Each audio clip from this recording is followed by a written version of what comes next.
Okay.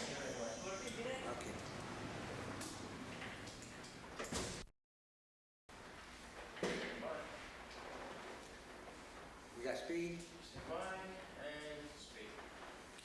Okay, so you were talking about that your fascination with Catholicism was not in terms of some future self-preservation. Oh no, I was 7, I was 8 years old, and I think this is the right age to take religion very seriously. So I was certainly believing and fascinated by all the mystical side of religion. I did not at all consider it as something practical. But I must say that I remember it as a very happy time in my life, because there my father was with my mother, my uncle was with my aunt, we were all together. We did a lot of laughing. We could, for instance, go out to wash or to the toilet only at night, because there were only 3 nuns that knew about us, that we are there, the whole family. Then there were another 2 nuns that knew only about my mother, my aunt, and myself, so that every time they would come, my uncle and my father would have to crawl under the bed, which I found hilariously funny. And there were, of course, there was 2 nuns knew only about my mother, not about my. So it's very complex. It had some funny sides, but certainly it was not very funny for my parents. Mainly, they started to hear, and the nuns were reporting that some monasteries in Vilna and around Vilna were closed, and the Germans were taking away the nuns, and they were using the space for their needs. And the nuns told my father that there may be a danger of the German army, in spite of some agreements with the church authorities. The German army would come to make some searching in the closed area of the monastery. So they say they should prepare a hiding place for us. If anything like that happens, a place where we could survive about 24 hours or a little more. So my father prepared in one of the rooms of the monastery that had a wooden ceiling, very high wooden ceiling. He prepared a sort of a trap in the ceiling, which permitted to, with a ladder, to go up into a small space which was under the roof. And a short time after that, about a week or so after that, there was a heavy bombing of Vilna, some Russian airplanes, and the German authorities seized that occasion to say that the nuns were giving some signals with light to the airplanes, and in 2 or 3 days, trucks arrived with the German army, and with the loudspeakers they called to all the nuns to come out. And my father, my uncle, my mother, and my aunt and I, we were sent out immediately to that room where a huge ladder was put up to the ceiling. We all climbed up there. It was terribly cold because it was in winter, and we were in a very small space under the roof, and the roof was covered with snow, so it was terribly cold. And one of the nuns, there was no place for the ladder up where we were hiding, so one of the nuns took away the ladder. We closed the trap, and we waited. And we waited about 1 day. We had nothing with us, no water, no food. We weren't properly dressed because all this was done like this in a great hurry. At a certain point, my father took off one of the shingles of the roof, and with his hand brought in some snow, which we warmed up in our hands to have something to drink. from time to time, my parents were listening what was going on underneath, and it was clear that the Germans took over the monastery, and they were walking through the rooms and so on. There was no sign of the nuns, and we were trapped. There was no way of going down, and there was no way of going out.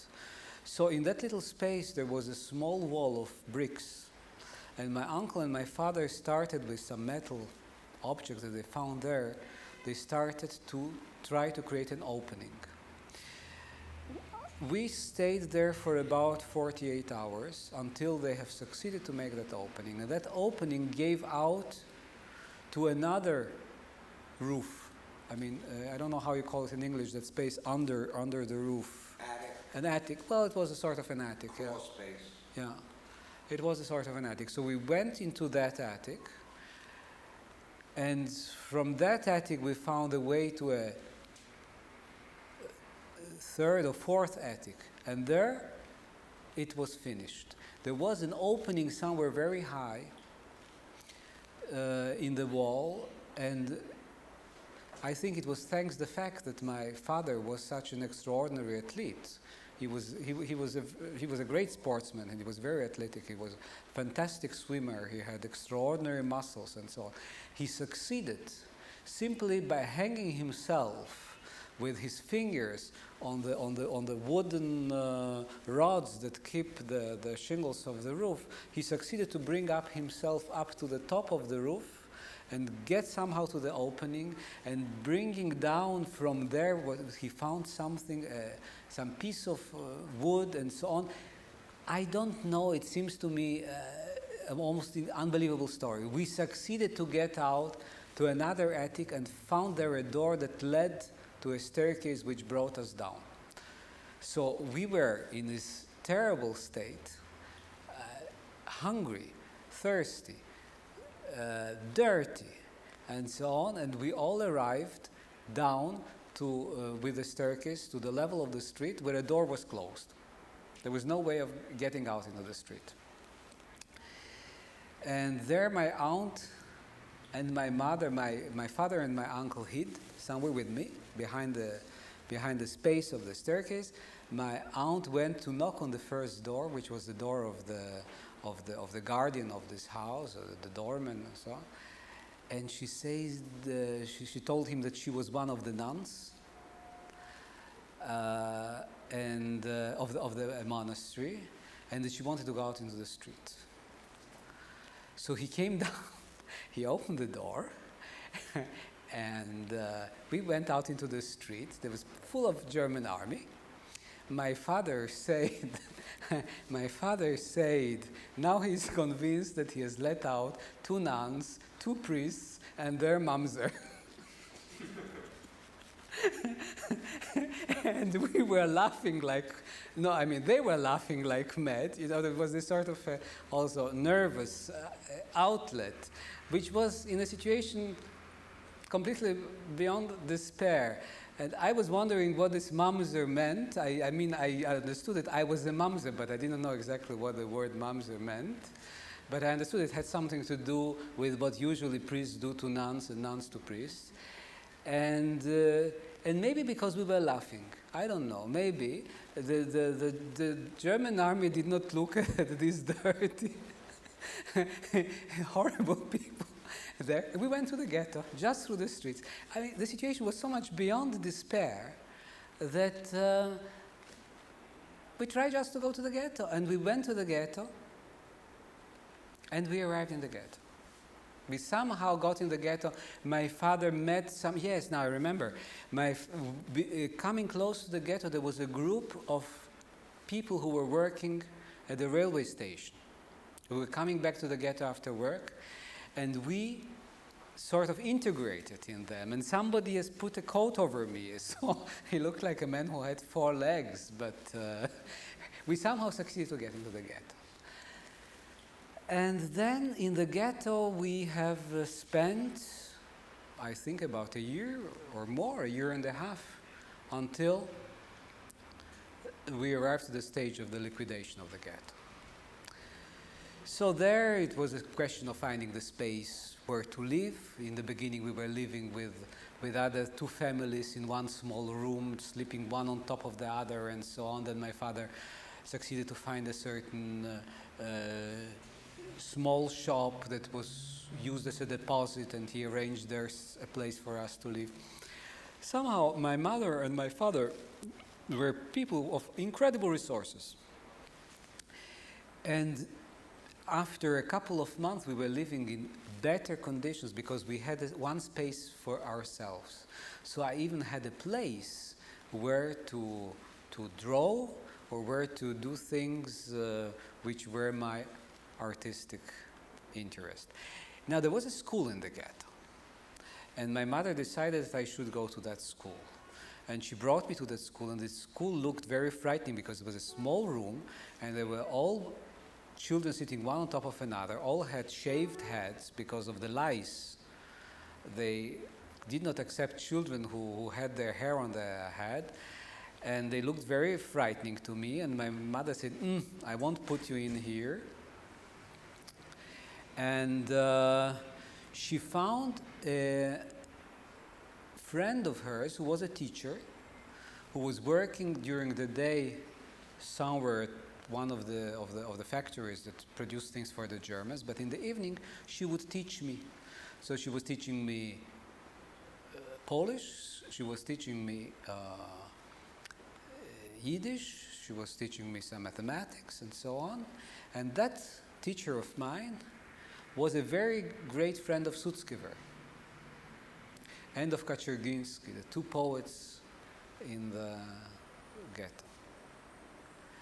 And this is how I met them, because she brought to Kaczerginski and to Sutzkever some drawings that I was doing. She was admiring very much my drawings. And they got very fascinated by this little child prodigy that I happened to be then in the ghetto and was doing those drawings and so on. So there was a problem of paper. There was no paper to make any drawings on. So Sutzkever brought me an old Pincus, which is a book that was belonging to the community in which birth, marriages, such events were inscribed last century. And they were inscribed on one side, the other side was blank, so there was a place for me to go on drawing. So there was very much encouraged to go on working as a painter by those two poets, by Sutzkever and Kaczerginski. And in a little place where Sutzkever was living, he had some art books. He was showing me that's where I saw for the first time some reproductions of Chagall and of Manet-Katz, and mostly I was impressed with a book of paintings of Pasternak. Pasternak, who was the father of the poet and Nobel Prize writer Pasternak. This is a little world of art that I discovered in the ghetto. Before the first move into the ghetto, had you ever wandered as a child that area of Vilna, the old Jewish quarter? Yes, the old Jewish quarter was somehow known to me, absolutely, because I think that some of the spaces used up by the business of my grandmother were in that part. Some of the warehouses that they used for their stuff were in that part. So I sometimes used to accompany my grandmother and so on there. No, I was not very often in that part of the town. We were living on, I would say, the rather more elegant part. But I think it happened. I was there a couple of times, yes. And how did you feel going from the comparative opulence of your former home and now being, when you first went into the ghetto? Well, first of all, well, I don't know if I lived really in opulence. I lived in a comfortable. I use the word comparative. Yes, I lived in a comfortable bourgeois home, but this was the only reality that I knew as a child. So to me, it seemed the most self-evident thing that everybody in the world lives like that, whether they are black men in Africa or Chinese in other part of the globe. And then when everything started to break up, and so this was the way things went. I mean, the world is in an upheaval, and I'm part of it. No, I don't think that was disturbing. What was very frightening was almost a certitude that I had that I'm not going to survive. I think this was very frightening. The feeling that I remember that I had as a child, that sooner or later they're going to get me.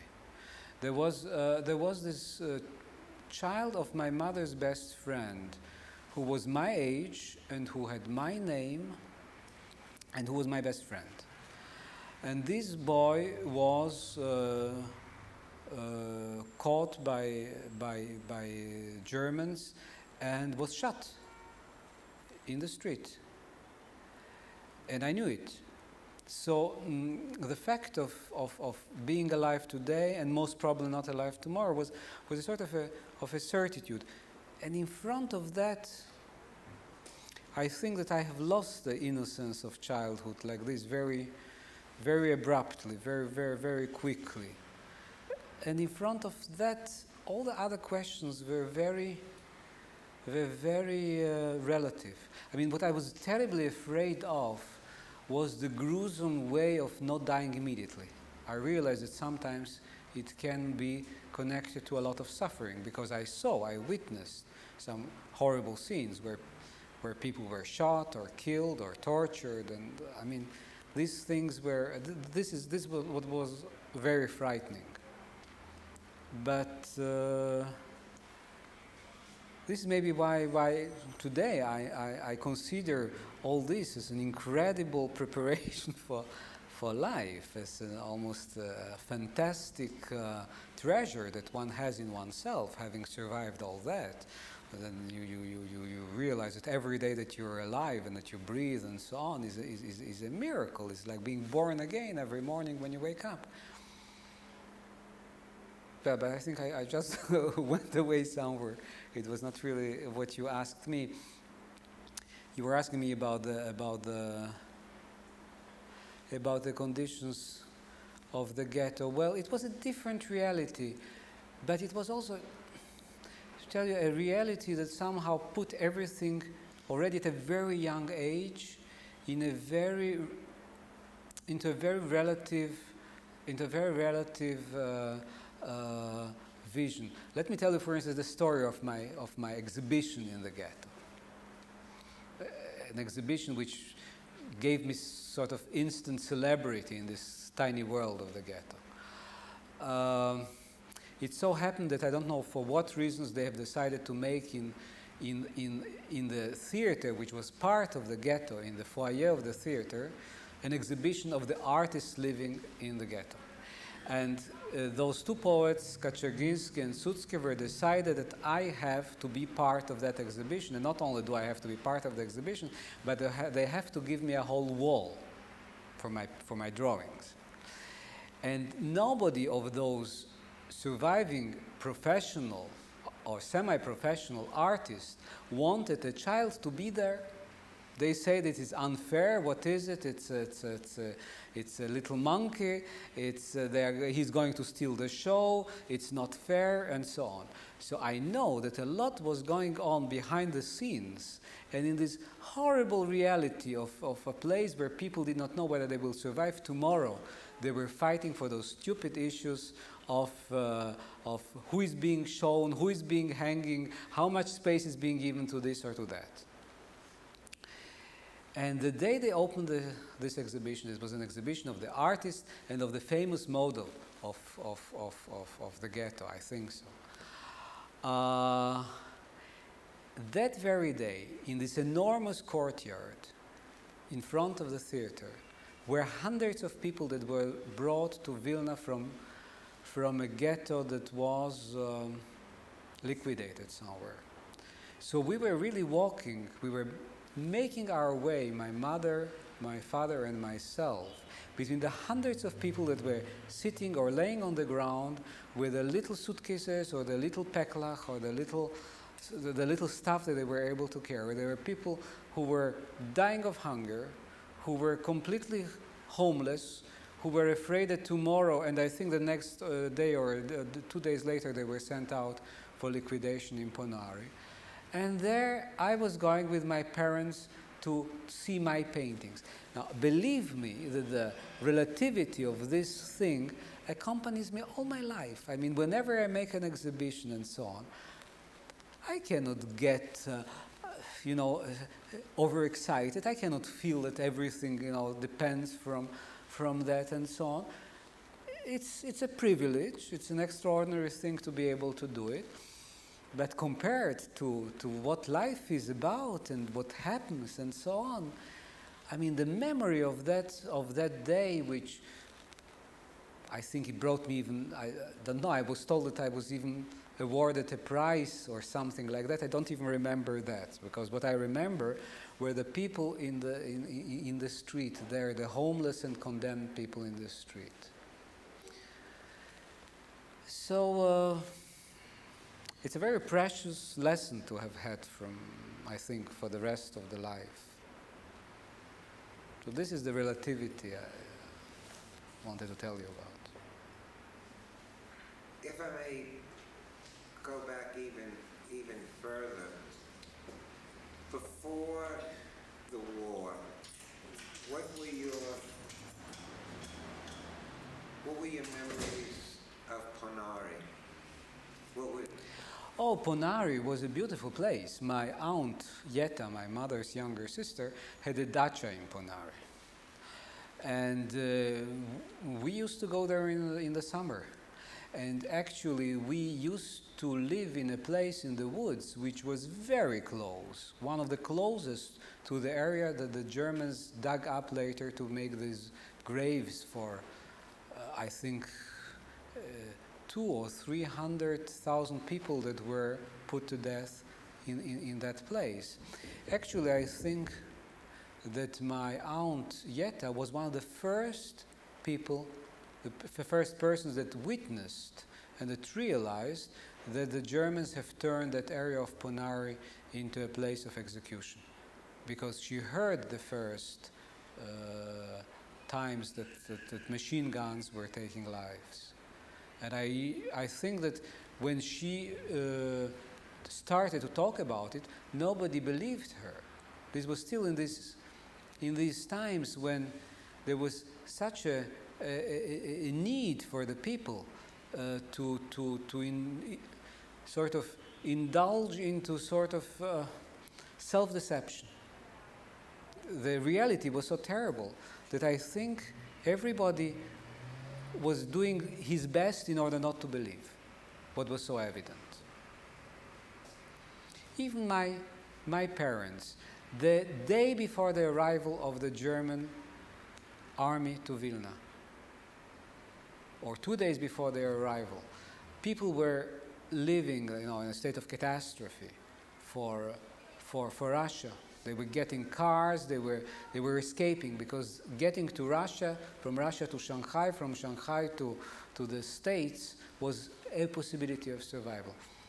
My parents couldn't go away, because what would they do with all the furniture and the carpets and this and my father's cabinet and so on? They were still in a state in which they did not realize, I guess, what horror was ahead. And throughout the times, I think people were always believing, maybe this is why they survived, I don't know. They were believing that the worst cannot come. And I think that I, as a child, maybe I believed much more than they, that the worst will come. As a child, did you ever ask them, why is this happening to us? Why is this being done to us? No, I don't think that I have ever asked why these things were happening to us. I don't know. I don't think so. I don't know. I guess that I must have found the explanation, and maybe this is why I was so taken up by the Catholic religion. I must have then considered most probably that suffering and dying on the cross was a redemption, and it was a possibility to get into paradise. So it somehow seemed to me almost a normal part in human life. I mean, if you are looking for redemption, you have to suffer terribly. I guess this is maybe why I was so taken by the religion who tries to sell you this idea. And I guess at the age of 8 or 9, I did not have the intellectual power to oppose this sort of thinking, which today revolts me. But at that time, I think this is what seemed to me normal. All right, returning to the ghetto, did you go to the theater? Oh yes. I went to the cinema. I went to the theater. There was a fantastic theater of puppets in Vilna, who was called, I think, the Maidim or something like that. Fantastic. I remember I've seen there some lovely shows. I loved the cinema. I was a very sensitive child, terribly sensitive. My first experience of going to the cinema is something that I shall never forget. But since I was considered a very sensitive child, my parents decided that cinema was not for me. But my aunt, Yetta, decided to take me secretly to the cinema. So when the Walt Disney film of Cinderella, no, it was not Cinderella, it was Snow White. When Snow White arrived to Vilna, Yetta has told my mother a whole story that she was taking me I don't know where, and she took me to the cinema. Now, it's a film that I've seen a couple of times with my own daughters, but I shall never forget the time that I've seen that film, because there is a horrible picture in which poor Snow White is in the woods, and there are those terrible, terrible trees that become figures and so on, and all of a sudden there was in me and in my throat a lot of screaming and yelling that I could not control. And all of a sudden the film stopped and the light came up, and there was a man who went in front and said, "We're asking the person that brought this hysterical child to leave at once the theater, and we would like to go on with the show." And my aunt took me out, and by the time she brought me home, I had about 39 fever, and and she told then what she has done. And my poor aunt, I think, was considered, I don't know, a child molester, or I don't know how you can call it. Now, this was my experience with.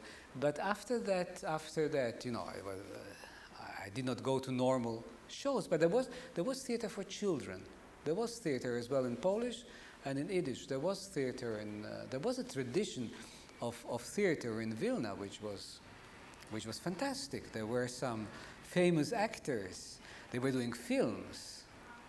There was a whole film industry of Yiddish films in Poland. So I must say that years later, when I had a second look at that, I looked at it differently. When I looked at some Yiddish films done in those years, when I looked at some Yiddish theater that came to Paris in 1956 from Poland, with some famous actors. I thought that it was terribly, I'm sorry to say, it was terribly provincial. And it was not as great as I was made to believe. But maybe it was a different fashion, these were different times, it was a different sensitivity, I don't know. But those great Yiddish stars, like there was Morevsky, or there was Turkov, and so on, or Morris Schwartz, and so on, or Moshe Oisher, I don't know. When I was a child, I loved it. When I was a grown-up and I looked at it, I felt embarrassed. But I know, for instance, that my grandmother, that despotic queen of the business world, she had to go every week to the theater or to the cinema. And my grandfather would tell her, Chiffre, take